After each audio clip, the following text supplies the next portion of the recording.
പ്രാർത്ഥനയിലൂടെ ലഭിക്കുന്ന ദൈവിക ശക്തി എന്ന അഭിമുഖ പരിപാടിയിലേക്ക് കർത്താവായ യേശു ക്രിസ്തുവിന്റെ നാമത്തിൽ ഏവർക്കും സ്വാഗതം. എല്ലാ മതങ്ങളിലും സംസ്കാരങ്ങളിലും പ്രാർത്ഥനയ്ക്ക് വലിയ സ്ഥാനമുണ്ട്. ക്രിസ്തീയ വിശ്വാസപ്രകാരം ദൈവവചനപ്രകാരം ദൈവവുമായിട്ടുള്ള ഒരു സംഭാഷണമാണ് പ്രാർത്ഥന എന്നത്. പ്രാർത്ഥന എന്നത് ഒരു ക്രിസ്ത്യാനിയുടെ ജീവിതത്തിലെ ഏറ്റവും വലിയ ആത്മീയ ശക്തിയുടെ ഉറവിടമാണ്. ഇന്ന് പലരും സഭയിൽ പോകുന്നുണ്ട്, കൂട്ടായ്മ കൂടുന്നുണ്ട്, ദൈവവചനം കേൾക്കുന്നുണ്ട്, ദൈവനാമത്തിന് വേണ്ടി ചെലവിടുന്നുണ്ട്. എന്നാൽ അവരുടെ പ്രാർത്ഥനാ ജീവിതം ക്ഷയിച്ചു പോകുന്നു. പ്രാർത്ഥനയില്ലാത്ത ജീവിതം ആത്മീയമായി വരണ്ട ജീവിതമായി മാറുന്നു. പ്രാർത്ഥനയിലൂടെ നമുക്ക് പലപ്പോഴും ജീവിതത്തിൽ നേരിടേണ്ടി വരുന്ന പ്രതിസന്ധികളെ തരണം ചെയ്യാനുള്ള ദൈവത്തിന്റെ കൃപ ലഭിക്കുന്നു. ഈ വിഷയം നമ്മോടൊപ്പം പങ്കുവയ്ക്കാൻ ദിവ്യ ബാലകാശ്രമത്തിന്റെ സ്ഥാപകനും ന്യൂ ലൈഫ് ധ്യാന കേന്ദ്രത്തിന്റെ ഡയറക്ടറും ക്രൈസ്തവ എഴുത്തുകാരനുമായ അബ്രഹാം പുറമടം നമ്മോടൊപ്പമുണ്ട്. സാറേ, സാറേ, ആദ്യം തന്നെ ഒരു ചോദ്യം ചോദിക്കട്ടെ. പ്രാർത്ഥന എന്നത് യഥാർത്ഥത്തിൽ എന്താണ്? ഓക്കെ, പ്രാർത്ഥന എന്ന് പറയുമ്പോൾ നല്ലൊരു പ്രധാനപ്പെട്ട ഒരു ചോദ്യമാണ് എന്ന് ടീച്ചർ നമ്മളോട് ചോദിച്ചത്. പലരും പ്രാർത്ഥന ഒരു മതചടങ്ങായിട്ടാണ് കാണുന്നത്. പലർക്കും ഒരു മതത്തിന്റെ ഒരു ആചാരം, ഒരു ചടങ്ങ് ആയിട്ട് കാണും. എന്നാൽ പ്രാർത്ഥന ഒരു മതത്തിന്റെ ചടങ്ങല്ല, പ്രാർത്ഥന ഒരു ചടങ്ങല്ല. പ്രാർത്ഥന എന്ന് പറയുന്നത് ജീവനുള്ള ദൈവവുമായി നടത്തുന്ന സ്നേഹ സംഭാഷണമാണ്. ഒരു കുഞ്ഞ് തൻ്റെ അപ്പനോട് എല്ലാം തുറന്നു പറയുന്നത് പോലെ ഒരു ബിലീവർ അല്ലെങ്കിൽ ഒരു വിശ്വാസി തൻ്റെ സ്വർഗീയ പിതാവിനോട് സംസാരിക്കുന്നതാണ് പ്രാർത്ഥന. അതുകൊണ്ടാണ് കൊലോസ്യ ലേഖനത്തിൽ 4:2 പറയുന്നത്, പ്രാർത്ഥനയിൽ ഉറ്റിരിപ്പിൻ, സ്തോത്രത്തോടെ അതിൽ ജാഗരിപ്പിൻ. അപ്പം നന്നായി ശ്രദ്ധയോടെ വേണം പ്രാർത്ഥിക്കാൻ. പ്രാർത്ഥനയിൽ ഉറ്റിരിക്കണം. പ്രാർത്ഥിക്കുമ്പോൾ ശ്രദ്ധ വേണം. സ്തോത്രം പറഞ്ഞുകൊണ്ട് വേണം പ്രാർത്ഥിക്കാൻ. കാരണം പ്രാർത്ഥന ഇല്ലാത്ത ജീവിതം ആത്മീയമായി വരണ്ട ജീവിതമാണ്. ഒരു വില കൂടിയ മൊബൈല്, ഫോൺ പോലും ചാർജ് ഇല്ലെങ്കിൽ അത് ഉപയോഗിക്കാൻ കഴിയില്ല. അതുപോലെ എത്ര അറിവുള്ള വിശ്വാസിയായാലും പ്രാർത്ഥന ഇല്ലെങ്കിൽ ആത്മീയ ശക്തി ഇല്ലാത്തവനാകും. അപ്പൊ പ്രാർത്ഥന ഇല്ലെങ്കിൽ അവൻ ആത്മീയ ശക്തി ഇല്ലാത്തവനായി ഒരു വരണ്ട ജീവിതം നയിക്കുന്നവനാകും. എന്ന് പറഞ്ഞാൽ യേശു യോഹന്നാൻ 15:5 പറഞ്ഞു, എന്നെ പിരിഞ്ഞ് നിങ്ങൾക്കൊന്നും ചെയ്യാൻ കഴിയില്ല. അതാ, എന്നെ പിരിഞ്ഞ് നിങ്ങൾക്കൊന്നും ചെയ്യാൻ കഴിയില്ല. അപ്പൊ സാറേ, പ്രാർത്ഥന ദൈവിക ശക്തി നൽകുന്നു എന്ന് പറയാറുണ്ട്. അതിന്റെ ഏറ്റവും വലിയ മാതൃക ആരാ? സംശയമുണ്ട്, യേശുക്രിസ്തു തന്നെയാണ്.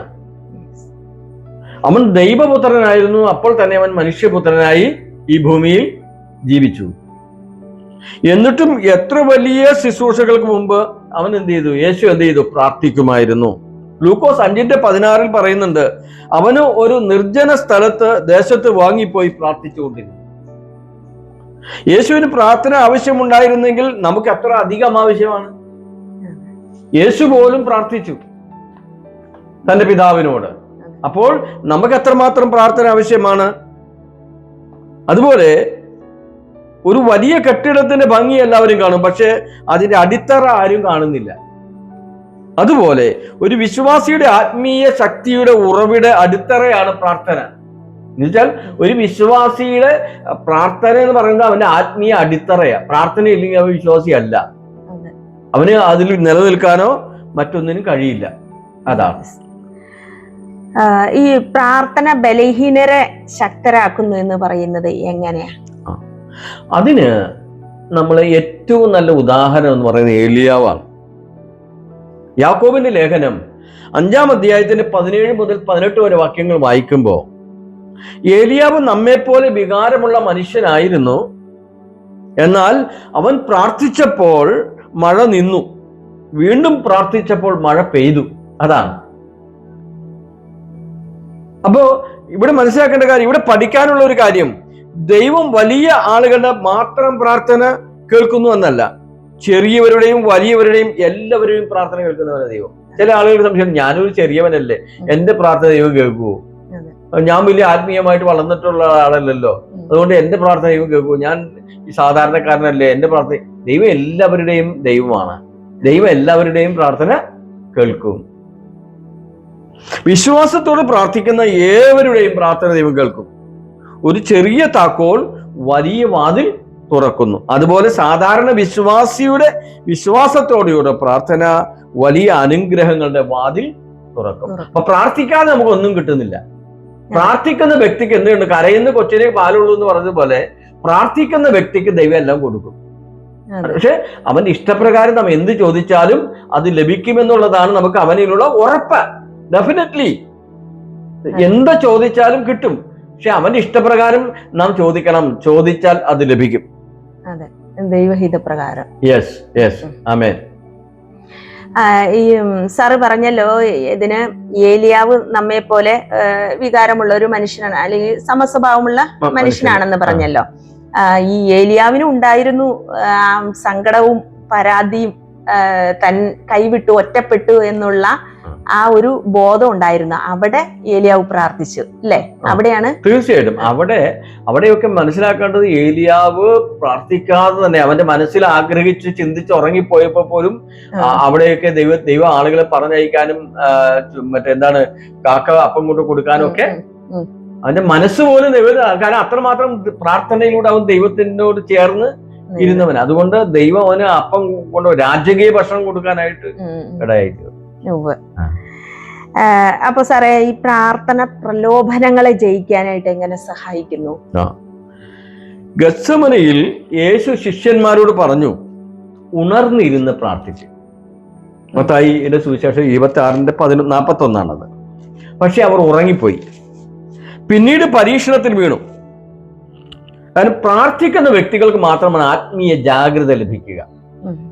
അത് അവിടെ കുഴിയുണ്ട്, അപകടമാണ്, അവിടെ അതിൽ പോകരുത്, അവിടെ അപകടമാണ്. അങ്ങനെ നമ്മൾക്ക് ചിന്ത വരണമെങ്കിൽ നമ്മൾ പ്രാർത്ഥിക്കുന്ന വ്യക്തിയാകണം. ശിഷ്യന്മാർ അവിടെ പ്രാർത്ഥിച്ചില്ല. യേശു പ്രാർത്ഥിക്കാൻ ഗത്സമനയിലേക്ക് പോയപ്പോ ഇവർ പ്രാർത്ഥിച്ചില്ല.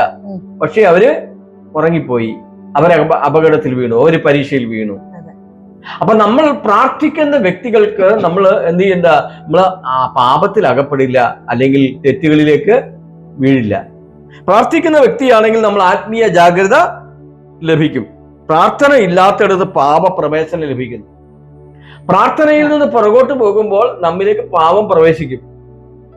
സ്ഥിരം പ്രാർത്ഥിക്കുന്ന വ്യക്തിയും സ്തുതിയും സ്തോത്രവും നമ്മിൽ നിന്ന് പുറപ്പെടുകയും ചെയ്യുമ്പോൾ പാപത്തിന് പ്രവേശനമില്ല. അതിന് സ്തുതികളാലും സ്തോത്രങ്ങളാലും നമ്മൾ നിറഞ്ഞിരിക്കുക. അപ്പം പിന്നെ അവിടെ പാപത്തിന് പ്രവേശനമില്ല. ഇത് നിൽക്കുമ്പോൾ, ഇതില്ലാതെ വരുമ്പോൾ, കാരണം ഈ ലോകം പാപമയമാണ്, നമ്മിലേക്ക് പാപം പ്രവേശിക്കാൻ സാധ്യതയുണ്ട്. അപ്പൊ പ്രാർത്ഥന ഏറ്റവും ആവശ്യമായ ഒരു ഘടകമാണ് ഒരു വിശ്വാസിക്ക്. ഒരു സൈനികൻ യുദ്ധത്തിന് മുമ്പ് പരിശീലനം നടത്തുന്നത് പോലെ, ഒരു സൈനികൻ യുദ്ധത്തിന് പോകുമ്പോൾ മുമ്പ് തന്നെ അവൻ പരിശീലനം നടത്തും. ജീവിതത്തിലെ പരീക്ഷണങ്ങളെ ജയിക്കാൻ പ്രാർത്ഥനയാണ് ഏറ്റവും വലിയ ആത്മീയ പരിശീലനം. ജീവിതത്തെ ജീവിതത്തെ പരീക്ഷണങ്ങൾ, കഷ്ടതകൾ, ഇതെല്ലാം നേരിടണമെങ്കിൽ പ്രാർത്ഥനയാൽ നമുക്കതിനെ നേരിടാൻ കഴിയും. എല്ലാ ഭക്തന്മാരുടെ ജീവിതം എടുത്താലും, ദാവീദിന്റെ എടുത്താലും, മറ്റേതൊരു വ്യക്തിയുടെ എടുത്താലും, ദാനിയേലിന്റെ എടുത്താലും, ആരുടെ ജീവിതത്തെ എടുത്താലും പ്രാർത്ഥനയിലൂടെ അതിനെല്ലാം അവർ മറികടക്കുകയാണ്. അതുകൊണ്ട് പ്രാർത്ഥിക്കണം. പ്രാർത്ഥിച്ചാലേ ഏതിനെയും നമുക്ക് അതിജീവിക്കാൻ കഴിയുള്ളൂ. അത് പാപത്തെയായാലും രോഗത്തെയായാലും കഷ്ടതയായാലും എന്തിനായാലും പ്രാർത്ഥനയിലൂടെ നമുക്ക് അതിജീവിക്കാൻ കഴിയും. അതാണല്ലോ സാറ് പറഞ്ഞത്, ശിഷ്യന്മാരും ഉറങ്ങിപ്പോയി, അതുകൊണ്ട് അവർക്ക് ആ പരീക്ഷണം വന്നപ്പോ ജയിക്കാൻ കഴിഞ്ഞില്ല, അവര് പ്രാർത്ഥിക്കാത്തത് കൊണ്ട്. അതേപോലെ ഈ പ്രാർത്ഥന അസാധ്യങ്ങളെ സാധ്യമാക്കുന്നു എന്ന് ബൈബിള് എവിടെയാണ് കാണിക്കുന്നത്? അതായത് അപ്പോസ്തല പ്രവർത്തനത്തിൽ 12-ാം അധ്യായം വായിക്കുമ്പോൾ അവിടെ പത്രോസിനെ കുറിച്ച് പറയുന്നുണ്ട്. പത്രോസിന്റെ വിടുതൽ. അവിടെ പത്രോസ് ജയിലിലായിരുന്നു. സഭ നിരന്തരം അവന് വേണ്ടി പ്രാർത്ഥിക്കുകയാണ്. ദൈവം ദൂതനെ അയച്ചു. അവിടെ ചെങ്ങലകൾ അഴിഞ്ഞു വീണാണ്. ഇരുമ്പുവാതികൾ സ്വയം തുറക്കപ്പെടുകയാണ്. ആരെ പ്രാർത്ഥിക്കുന്നത്? പത്രോസ് പോലും അല്ല, ദൈവസഭ. പത്രോസിന് വേണ്ടി ദൈവസഭ പ്രാർത്ഥിക്കുമ്പോൾ അവിടെ പത്രോസിന്റെ കാലിൽ ഇട്ടിരുന്ന ചെങ്ങലക അഴിഞ്ഞു വീഴുന്നു, ഇരുമ്പ് വാതിലുകൾ തുറക്കപ്പെടുന്നു, സ്വയം തുറക്കുന്നു. ഇത് നമ്മെ പഠിപ്പിക്കുന്നതാണ്, മനുഷ്യന് അസാധ്യമായത് ദൈവത്തിന് സാധ്യമാണ്. മനുഷ്യന് അസാധ്യമായത് ദൈവത്തിന് സാധ്യമാണ്. ദൈവത്തിന് സാധ്യമാകൂ. കാരണം നമുക്കൊന്നും സാധ്യമാകില്ല. കാരണം പ്രാർത്ഥന എന്ന് പറയുന്നത് അത്ഭുതങ്ങളുടെ താക്കോലാണ്. നമ്മുടെ ജീവിതത്തിൽ ഒരു മിറക്കിൾ, ഒരു അത്ഭുതം നടക്കണമെങ്കിൽ നമ്മൾ പ്രാർത്ഥിക്കണം. എന്റെയൊക്കെ ജീവിതത്തിൽ ഒത്തിരി സംഭവങ്ങൾ പറയാനുണ്ട്. സമയം കുറവായതുകൊണ്ട് ഞാൻ അതിനെ കുറിച്ച് പറയുന്നില്ല. കാരണം ഇനിയും അവസരങ്ങളുണ്ടല്ലോ, നമുക്ക് അന്നേരം സംസാരിക്കാം. കാരണം പ്രാർത്ഥന എന്ന് പറയുന്നത് അത്ഭുതങ്ങളുടെ താക്കോലാണ്. അപ്പോ ഈ പ്രാർത്ഥന കൊണ്ട് മനുഷ്യനെ മാറ്റാൻ കഴിയുമോ? മനുഷ്യനിൽ ഒരു മാറ്റം വരുമോ? അതായത് പ്രാർത്ഥന മനുഷ്യനെയും മാറ്റുമോ? തീർച്ചയായും. കാരണം ഏറ്റവും വലിയ ഉദാഹരണം എന്ന് പറയുന്നത് ശൗലാണ്. പൗലോസ്. സഭയെ ഉപദ്രവിച്ച ശൗൽ പ്രാർത്ഥിക്കുന്ന മനുഷ്യനെ മാറുകയാണ്. ദൈവജനത്തിന്റെ പ്രാർത്ഥനയത്. അപ്പോസ്തല പ്രവർത്തനം 9:11 ദൈവം അവിടെ പറയുന്നുണ്ട്, അവൻ പ്രാർത്ഥിക്കുന്നു. നമ്മൾ അവിടെ പരിശോധിക്കുമ്പോൾ അവിടെ നിന്നാണ് അവന്റെ പുതിയ ജീവിതം ആരംഭിച്ചത്. പ്രാർത്ഥനയോടെ ആരംഭിച്ച 3 ദിവസം കണ്ണു മൂടപ്പെട്ടവനായിട്ട് അവൻ അവിടെ പ്രാർത്ഥിക്കാനായിട്ട് ഒരു വീട്ടിൽ ഇരിക്കുമായിരുന്നു. അപ്പൊ പ്രാർത്ഥന സാഹചര്യങ്ങൾ മാത്രമല്ല, മനുഷ്യനെ തന്നെ മാറ്റും. ദൈവമില്ല എന്ന് പറഞ്ഞിരുന്ന എന്റെ ജീവിതത്തെ ആകെ മാറ്റിയത് ഈ പ്രാർത്ഥനയാണ്. എനിക്ക് അതുകൊണ്ട് പ്രാർത്ഥിക്കുന്ന ഏറ്റവും വലിയ ഇഷ്ടമാണ്. നമ്മള് എന്ത് കാര്യത്തിനും നമ്മൾ ഇറങ്ങുമ്പോഴും ഇപ്പൊ നമ്മള് ദൈവത്തിന് മഹത്വം കൊടുത്തുകൊണ്ട് പ്രാർത്ഥിച്ചുകൊണ്ട് വേണം എല്ലാ കാര്യങ്ങളും ചെയ്യാൻ. ശുശ്രൂഷയായാലും എന്ത് കാര്യത്തിനും നമ്മൾ ഇറങ്ങുമ്പോൾ അതിന് പിന്നിൽ പ്രാർത്ഥന ആവശ്യമാണ്. പ്രാർത്ഥന മനുഷ്യനെ മാറ്റുന്നു. കോപമുള്ളവനെ അതായത് സൗമ്യനാക്കുകയാണ് പ്രാർത്ഥന.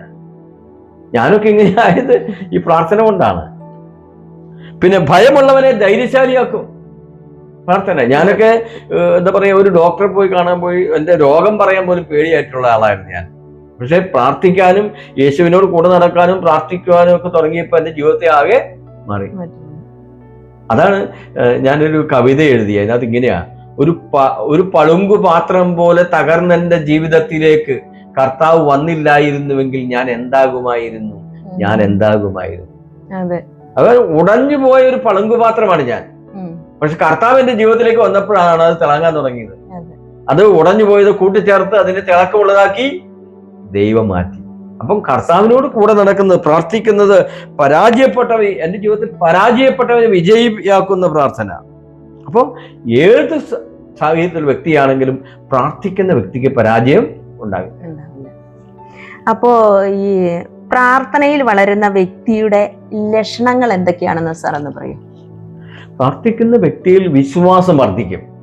അവൻ പ്രാർത്ഥിക്കുന്നവനാണ് എന്ന് നമുക്ക് മനസ്സിലാകുന്നത് എങ്ങനെയാണ്? അവൻ നന്നായിട്ട് വിശ്വാസിയായിരിക്കും, നല്ല വിശ്വാസിയായിരിക്കും. അവന്റെ പെരുമാറ്റത്തിൽ അതുണ്ടാകും, അവന്റെ പ്രവൃത്തിയിൽ അതുണ്ടാകും.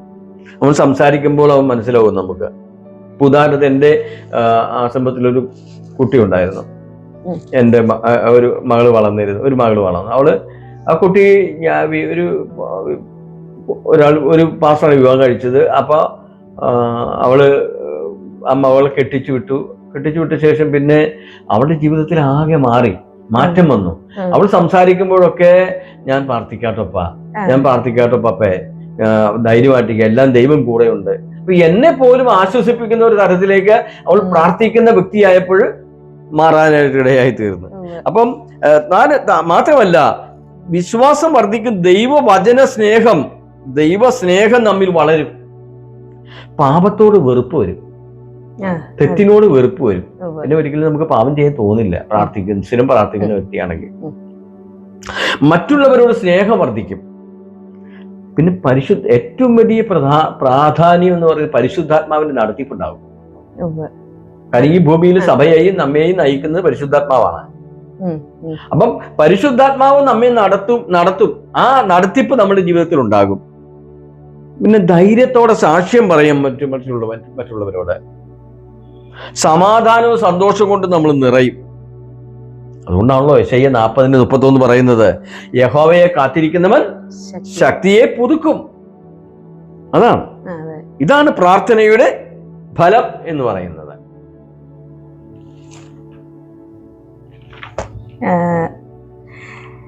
ഈ സാറേ, പ്രാർത്ഥന അസാധ്യങ്ങളെ സാധ്യമാക്കുന്നെന്ന് ബൈബിൾ എവിടെയാണ് കാണിക്കുന്നതെന്ന് സാർ ഇപ്പൊ പറഞ്ഞു വന്നല്ലോ.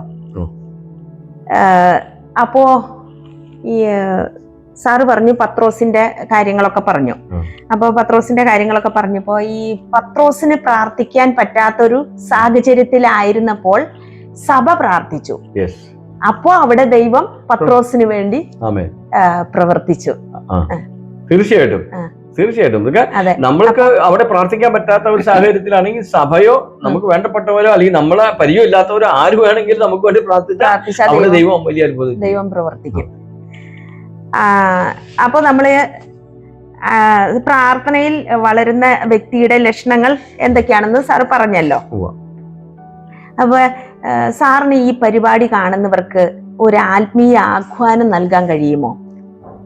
പ്രിയ സഹോദരങ്ങളെ, ഈ വീഡിയോ കാണുന്ന അല്ലെങ്കിൽ ഈ പരിപാടിയിൽ സംബന്ധിക്കുന്ന പ്രിയ സഹോദരങ്ങളോട് എനിക്ക് പറയാനുള്ളത്, നിങ്ങളുടെ ജീവിതത്തിൽ എന്ത് പ്രശ്നമായാലും പ്രാർത്ഥന ഉപേക്ഷിക്കരുത്.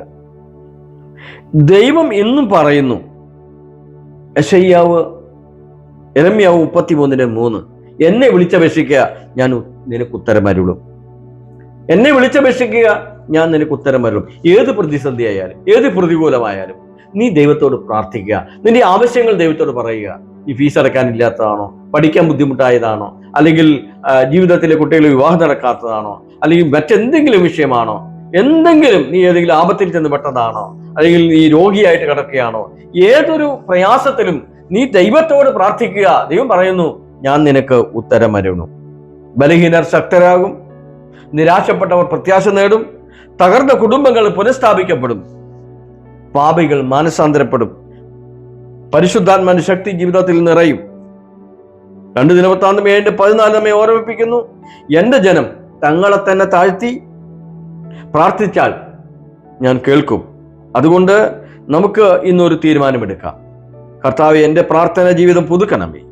ദിവസവും നിന്നെ അന്വേഷിക്കുന്നവനായി എന്നെ മാറ്റണമേ. പരിശുദ്ധാത്മാവിന്റെ ശക്തിയാൽ എന്നെ നിറയ്ക്കണമേ. ഒരിക്കൽ കൂടെ നമുക്ക് പ്രാർത്ഥിക്കാം. കർത്താവായ യേശുവേ, എൻ്റെ പ്രാർത്ഥന ജീവിതം പുതുക്കണമേ.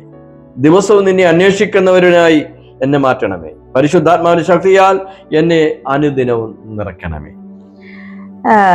സാറ് ഇങ്ങനെ സാറിന്റെ അവസാന സന്ദേശത്തിലൂടെ പറഞ്ഞല്ലോ, എന്റെ ജനം തങ്ങളെ തന്നെ താഴ്ത്തി പ്രാർത്ഥിച്ചാൽ ദൈവം കേൾക്കൂന്ന്. അപ്പോ പ്രാർത്ഥന എന്നത് ദൈവത്തിന്റെ ഒരു പരമാധികാരത്തിന് കീഴ്പ്പെട്ടിരുന്ന് കർത്താവിന്റെ ഇഷ്ടത്തിനനുസരിച്ച് ജീവിതം ക്രമീകരിക്കുന്നതാണ്, അല്ലേ? തീർച്ചയായിട്ടും. അപ്പോ അബ്രഹാം സാറ് പങ്കുവച്ച ആത്മീയ സത്യങ്ങൾ നമ്മുടെ ഹൃദയങ്ങളെ സ്പർശിച്ചു എന്ന് ഞാൻ വിശ്വസിക്കുന്നു.